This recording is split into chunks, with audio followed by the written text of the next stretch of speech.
Good morning guys. So monitor muna natin yung production natin ngayon dito sa layer building number 1 dahil may report tayo ng incident ng pag-drop ng production.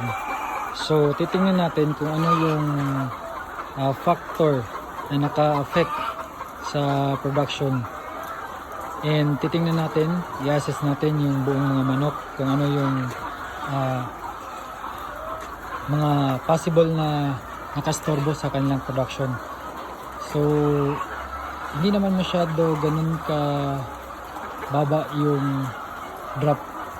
Pira ka tray nag-drop? More or less?